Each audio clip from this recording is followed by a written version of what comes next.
The morning that changed everything. The morning sun filtered weakly through the blinds of a small camper parked near the quiet woods of Umatilla, Florida. It was May 3rd, 22. A date that would soon be remembered for the unimaginable. Inside that cramped space, laughter had once echoed between the coffee-stained walls. But that morning, silence ruled. 2-year-old Jacqueline Schwingle lay motionless on the floor. Her tiny frame looked fragile, her breathing shallow, her skin pale against the worn linoleum. Hovering above her, Travis Thompson, 24, trembled with his phone clutched in shaking hands. "Come on, breathe, baby, breathe," he whispered. According to Travis, he had been inside the camper's bathroom for only 10 minutes when he heard a thud, a sound that, he said, shook something deep inside me. When he opened the door, Jacqueline was on the ground, unresponsive. He said he tried CPR, called her mother, and then, as the panic set in, began the desperate drive that ended in a parking lot off Highway 19, where paramedics met them. By the time the ambulance reached Advent Health Waterman Hospital, Jacqueline's heart had stopped. The call. At 1:03 p.m., a case manager at the hospital dialed 911. Her voice trembled. "We have a 2-year-old suspected abuse. The child's being transferred to Orlando Health ICU." Within minutes, Marion County Sheriff's Office deputies were dispatched to both the hospital and the camper, a pale white RV nestled among the oaks, its quiet exterior concealing a storm of horror. When deputies arrived, no one answered the door, so they turned to the neighbors. "Do you know who lives here?"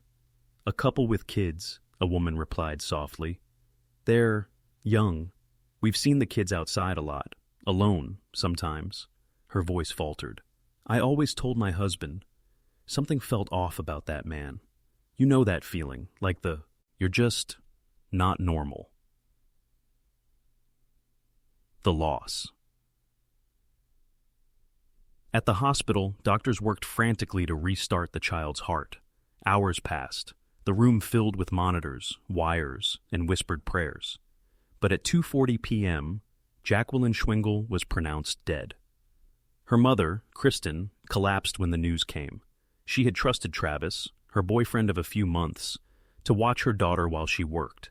Now, the man she loved sat quietly on a curb outside the camper, smoking a cigarette, staring into nothing. "I tried to keep her alive," he told detectives later. "I'd never hurt her. Never." But detectives already had doubts. The story, according to Travis, that evening, in the dim interrogation room, Travis recounted the morning with a steady, almost rehearsed calm. He said he woke early, took Jacqueline's older brother to the bus stop, came home, made coffee, and then relaxed with Kristen before she left for work. Jacqueline wanted to feed the ducks by the lake, he said, so they spent some time outside before returning to the camper. "She wanted to watch Cat Dog," he explained. "I turned it on, gave her a drink, told her the snacks were on the table. I went to the bathroom for 10 minutes, maybe less. Then I heard her fall." When he opened the door, Jacqueline was lying on the floor. She wasn't breathing, he said. He claimed his phone failed to connect to 911, so he called Kristen instead. They met paramedics near a roadside restaurant.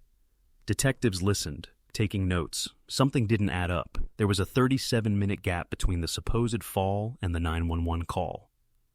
A stranger's calm.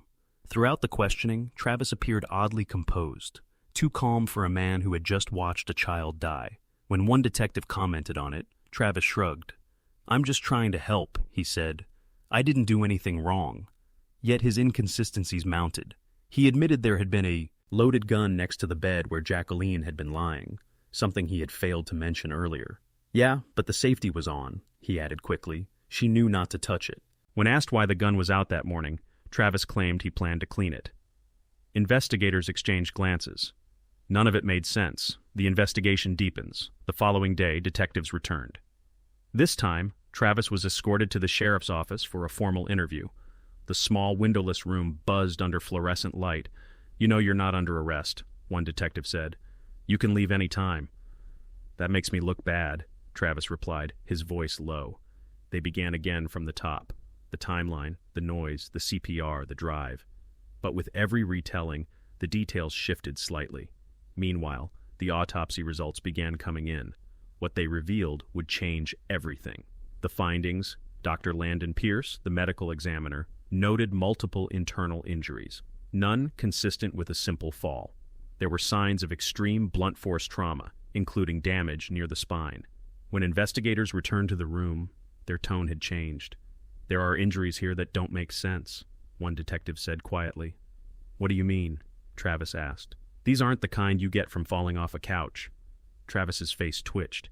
He insisted again that he had done nothing wrong, that maybe the injuries happened earlier, before the child was in his care. But the doctors disagreed. The wounds were fresh. The suspicion, neighbors had already told police they'd heard arguments, particularly about discipline. One recalled Kristen shouting, "Don't touch my kids!" at Travis weeks before the tragedy. In the coming days, the sheriff's office pieced together a picture of a volatile man, one with a prior report of harming a child years earlier. Still, on that first day, as dusk fell over the quiet RV park, there was only uncertainty. The mother wept in silence. The neighbors whispered behind drawn curtains, and inside the cold walls of the she, they asked why he phoned Kristen first instead of emergency services. "Because she's the mom," he said, almost proudly. The detectives marked the time gap, 37 minutes unaccounted for. Shadows of the past. When the questions shifted to his history, Travis's shoulders stiffened. "You ever been accused of hurting a child before?" "I have," he said quietly. 3 years ago, but it was an accident. I sat on a kid's arm, broke it. And now another child ends up dead while in your care." He stared at them, jaw tightening. Lightning doesn't strike twice, but in the minds of the investigators, it already had. The reveal. After nearly 2 hours of talking in circles, the detectives opened the folder. "An autopsy was done this morning," Detective King began. "There are significant injuries, and they're not consistent with a fall." Travis's face drained of color. "What kind of injuries?" "Spinal trauma," the detective replied. "Severe. The doctor said there's no way this was an accident." Travis blinked rapidly. "Then it must have happened before, when she wasn't with me." "No," King said quietly. "These injuries are fresh." The tape recorder whirred. For the first time, Travis was speechless. "The spiral," he slumped back in the chair. "This is a setup," he whispered. "You're trying to pin this on me." "Nobody's setting you up," the detective said. "But your story doesn't match the evidence."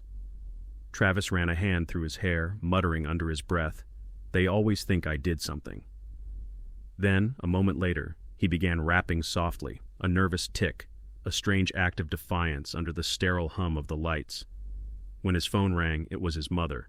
The conversation was tense, erratic. "I'm not in the mood, Mom," he snapped before hanging up. The detectives noted every word.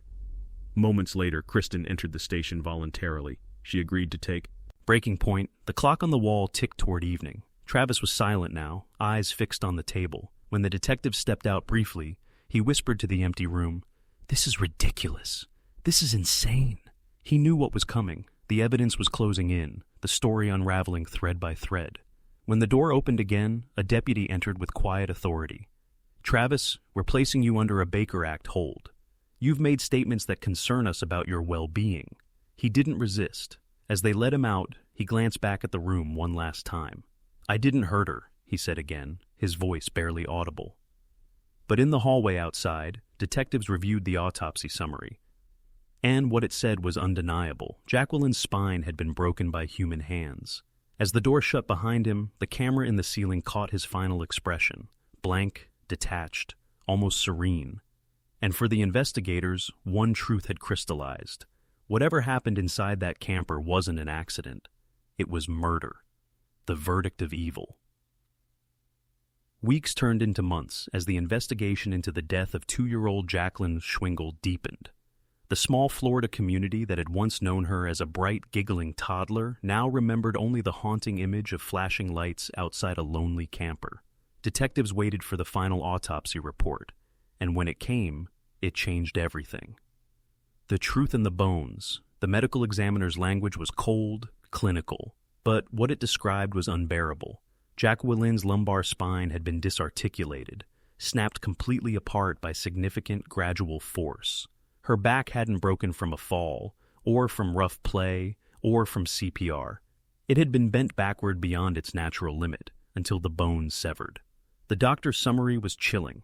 Traumatic injuries to the torso consistent with intentional force. Cause of death, homicide.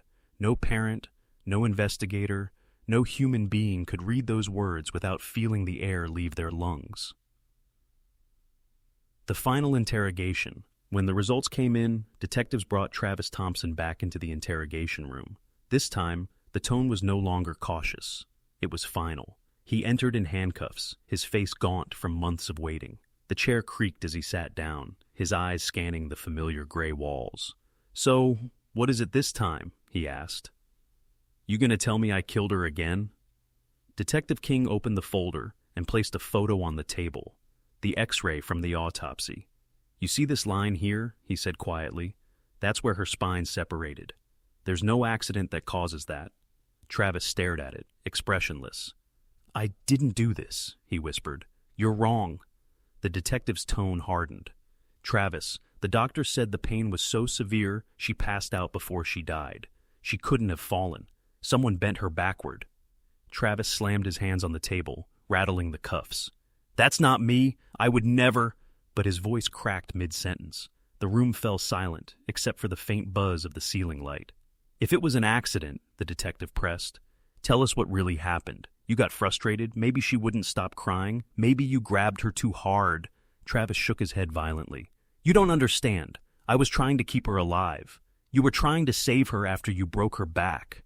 The detective's words landed like a hammer. Travis froze, then leaned back, staring into the corner of the room, as if hoping someone, somewhere, would wake him from this nightmare. But it wasn't a nightmare. It was the truth, the confession that never came. For hours they pressed him, offering every possible scenario: an accident, a moment of rage, a loss of control. Anything, but Travis refused every path that might have explained what happened. "I didn't do anything," he kept saying. "Nobody's going to believe me anyway." And he was right. The detectives knew he'd never confess, but they didn't need him to. The evidence spoke louder than his denials. His phone records showed no 911 calls from the camper, contradicting his story. His text messages revealed a volatile relationship with Kristen, filled with jealousy, obsession, and desperation. One message, sent less than 24 hours before Jacqueline's death, read, "You can't just walk away from me like this. We're supposed to be a family." To investigators, it was clear. When Kristen decided to end things, Travis's world shattered, and he took that rage out on the most defenseless person near him. The arrest. On September 14th, 22, 4 months after the autopsy, deputies arrived at Travis's temporary residence. He didn't resist as they placed the cuffs around his wrists. "What's the charge?" he asked. "First-degree murder," one deputy replied. He didn't speak another word. The trial. The trial began 3 years later, in June 25, inside a crowded Florida courtroom heavy with tension. The jury watched as prosecutors laid out every detail: the X-rays, the text messages, the timeline, the deceit. Kristen sat silently in the front row, her eyes hollow. The state's attorney spoke with quiet conviction. This wasn't a momentary lapse. It was sustained, deliberate violence against a 2-year-old child. Defense attorneys argued that the injury could have been accidental, that CPR or hospital staff mishandling could explain the damage, but the medical examiner's testimony shattered that defense. "This injury," the doctor testified, "required controlled, gradual pressure. It could not have occurred during medical resuscitation." Every juror flinched. The verdict, after 2 weeks of testimony and only 2 hours of deliberation, the jury returned. The courtroom stood as the foreperson read the verdict aloud. "We, the jury, find the defendant, Travis Ray Thompson, guilty of first-degree murder." Kristen broke down. The silence that followed was suffocating. When the judge delivered the sentence, life imprisonment without parole, Travis stared blankly ahead, lips pressed into a faint line. No tears, no reaction. It was over. Aftermath. In a statement following the verdict, the state attorney's office said, "Life in prison is too good for this kind of evil." Outside the courthouse, the sky hung heavy with gray clouds. A small crowd gathered quietly. No cheers, no outrage, just sorrow. For them, justice had been served, but no justice could bring back a child who never had the chance to grow up. In her statement to the press, Kristen's voice trembled. "Jacqueline was my heart. I trusted him. I'll never forgive myself for that. Epilogue. Today, Travis Thompson sits behind bars in a Florida state prison, serving life for the murder of a child he once called family. His appeal remains pending, though few expect it to succeed. The camper where it all happened stands empty now, its windows boarded, the weeds creeping up the sides. The neighbors have moved away, the laughter of children is gone. In the end, there were no winners, only loss, only silence, and the faint echo of a tragedy that began on a bright Florida morning when a man said he heard a thud behind a bathroom door. For investigators who lived this case, one question still lingers in the quiet moments after every interview, every report, every verdict. How could anyone do that to a child? No one has found an answer.